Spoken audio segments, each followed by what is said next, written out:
നമസ്കാരം. വേദാംഗ ജ്യോതിഷത്തിലെ അമൂല്യമായ അറിവുകളും ആധ്യാത്മിക ജ്ഞാന ഉപദേശങ്ങളും പകർന്നു തരുന്ന പ്രശാന്തം ആസ്ട്രോ ചാനലിലേക്ക് ഏവർക്കും സ്വാഗതം.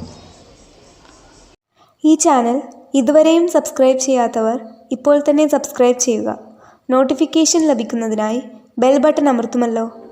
ഒപ്പം ചാനൽ ലൈക്ക് ചെയ്യുക, ഷെയർ ചെയ്യുക, കമൻറ്റ് ചെയ്യുക.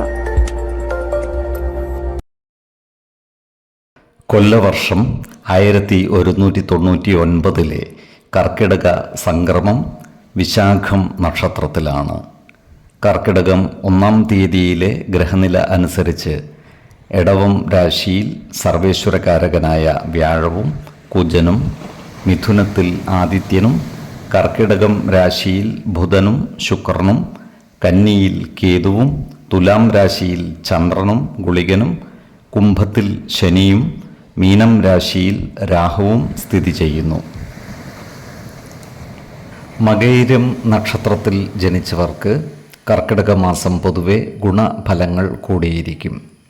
ഈ നക്ഷത്രക്കാർ കുടുംബകാര്യങ്ങളിൽ കൂടുതൽ ശ്രദ്ധിക്കുകയും കുടുംബജനങ്ങളുടെ ക്ഷേമത്തിനായി നിലകൊള്ളുകയും ചെയ്യും.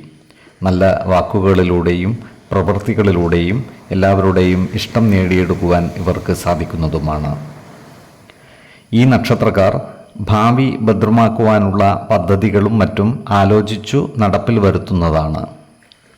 ഇവരുടെ രക്ഷിതാക്കൾക്ക് ശ്രേയസ് വർദ്ധിക്കുന്നതുമാണ്. പ്രത്യേകിച്ചും പിതാവിന് ഐശ്വര്യ വർധനവ് ഉണ്ടാകുന്നതുമാണ്. ഈ നക്ഷത്രക്കാരായ വിദ്യാർത്ഥികൾക്കും മറ്റു പഠിതാക്കൾക്കും അനുകൂലമായ കാലമാണ്. ഉന്നത വിദ്യാഭ്യാസ രംഗത്ത് പരിശോഭിക്കുവാൻ ഇവർക്ക് സാധിക്കുന്നതുമാണ്. കാലത്തിനനുസരിച്ച സാങ്കേതിക പരിജ്ഞാനം ആർജിക്കുവാൻ ഇവർക്ക് സാധിക്കുന്നതാണ്. ഓഹരി വിപണികളുമായി ബന്ധപ്പെട്ട് പ്രവർത്തിക്കുന്ന ഈ നക്ഷത്രക്കാർക്ക് സാമ്പത്തിക നഷ്ടം വന്നു ചേരുവാൻ ഇടയുണ്ട്. അതിനാൽ വിപണികളിൽ പണം നിക്ഷേപിക്കുമ്പോൾ ജാഗ്രത പാലിക്കേണ്ടതാണ്. ഈ നക്ഷത്രക്കാരുടെ ഭവനങ്ങളിൽ പൂജാതി മംഗളകർമ്മങ്ങൾ നടക്കുവാനിടയുണ്ട്. മിഥുനക്കൂറുകാരായ മകയിരം നക്ഷത്രക്കാർക്ക് കുടുംബകാര്യങ്ങളിൽ മനസ്സ് അസ്വസ്ഥമാകുവാനുള്ള സാധ്യതകൾ കാണുന്നുണ്ട്. അതുപോലെ ആരോഗ്യകാര്യങ്ങളിൽ ഇവർ ഒരു പ്രത്യേക ശ്രദ്ധ പതിപ്പിക്കേണ്ടതുമാണ്. പ്രത്യേകിച്ചും നേത്രരോഗങ്ങൾക്ക് മരുന്ന് കഴിക്കുന്നവർ കൃത്യമായ വൈദ്യ പരിശോധനകൾ നടത്തേണ്ടതാണ്. അതുപോലെ സാമ്പത്തിക കാര്യങ്ങൾ കൈകാര്യം ചെയ്യുമ്പോൾ അതീവ ശ്രദ്ധ പുലർത്തുന്നതും ഗുണകരമായിരിക്കും.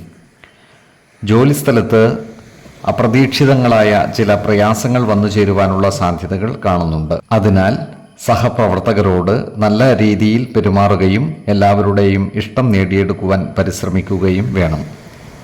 ഏതൊരു കാര്യം ചെയ്യുമ്പോഴും 2 വട്ടം ആലോചിച്ചു മുന്നോട്ട് നീങ്ങുന്നതാണ് ഗുണകരമാവുക. 7, 20, 30 തീയതികൾ അനുകൂലമാണ്. ഈ നക്ഷത്രക്കാർ ജനിച്ച സമയത്തെ അടിസ്ഥാനമാക്കിയുള്ള ജാതകത്തിലെ ലഗ്ന രാശിയുടെയും ലഗ്ന അധിപന്റെയും സ്ഥിതിയും ശുഭ പാപ ഭാവങ്ങളുടെ സ്ഥിതിയും ഓരോ രാശിയിലെയും ഗ്രഹങ്ങളുടെ സ്ഥിതിയും അനുസരിച്ച് ഇവരുടെ പൊതുഫലത്തിൽ ഏറ്റക്കുറച്ചിലുകൾ ഉണ്ടാകുവാനിടയുണ്ട്. കുടുംബ ദേവതകളെയും ഇഷ്ട ദേവതകളെയും ഉപാസിക്കുന്നത് ഇവർക്ക് ആയുരാരോഗ്യ സൗഖ്യമേകും. ഇഷ്ടദേവതാ മന്ത്രം 108 തവണ ദിനംതോറും ലിഖിത ജപം ചെയ്തു വരുന്നത് ഇവർക്ക് സർവ ഐശ്വര്യങ്ങളുമേകും. നല്ല വ്യക്തി സാധനകളോടെയും ഉപാസനകളോടെയും മുന്നേറിയാൽ സർവേശ്വരാനുഗ്രഹത്താൽ ഇവരുടെ സർവകാര്യങ്ങളും മംഗളകരമാകും. നന്ദി, നമസ്കാരം. ജ്യോതിഷരത്നം പ്രശാന്ത് കണ്ണോം.